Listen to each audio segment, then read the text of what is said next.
Yiskadal v'yiskadash shemei rabbah. V'yalamadi v'rachi resei v'yamlich malchutei.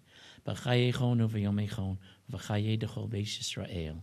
V'agala uv'izman kari v'imru amen.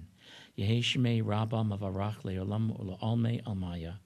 Yisparach v'yishtabach v'yispa'ar v'yisromam v'yisnasei. V'yisadar v'yisaleh v'yisalal. Shemei dekudisha brichu. La'ela min kol birchasa v'shirasa. Tushbechasa v'nechamasa, da'amiran bi'alama v'imru amen.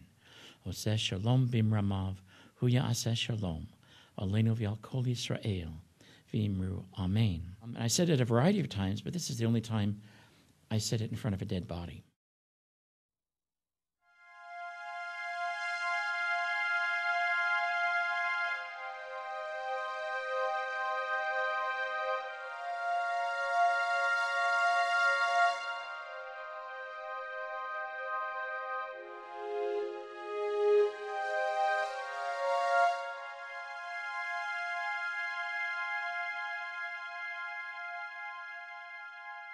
Oh, I'd always wanted to be a Marine. I think growing up to John Wayne and Audie Murphy movies had a big impact. That was the deal. America, Mom, and Apple Pie. Serve your country. It just seemed like the right thing to do for a loyal, patriot American. Quite honestly, a lot of us didn't know exactly why we were there. I was 18 years old. You know, the spread of communism, you know, the domino effect through in, you know, that part of the world. I didn't give a shit. What I did was work on casualties. He put the blade right to my throat.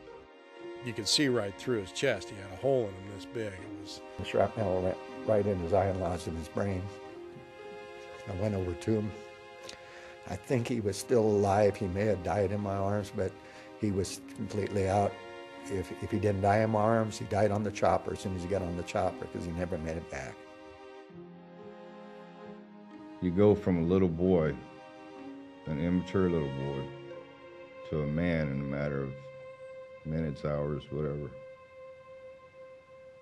And then you grow into a man with an attitude. Now, all that stuff we train you to do, we're not going to untrain you to do it.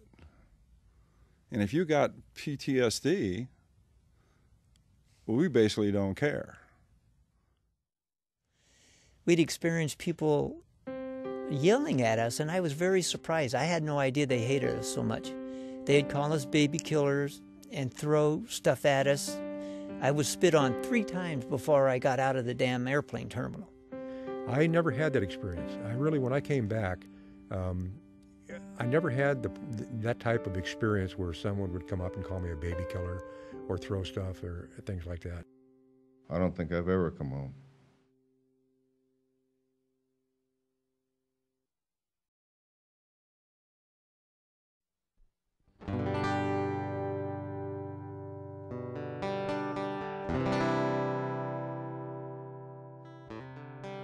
I kind of feel we live in a generation right now of entitlement. People feel they deserve things. I'm not really sure if they understand or appreciate the meaning of working for things. And work could mean becoming a soldier and fighting for your country. Sometimes the ultimate sacrifice has to be made for that. I think it's not a question of right or wrong, it's a question of if we have this privilege of freedom, at times it's not going to be free, there's always going to be a cost somewhere. And sometimes that cost comes due and we have to ante up. And I always told my wife, sometimes I look at Americans and I wonder if they really deserve this country.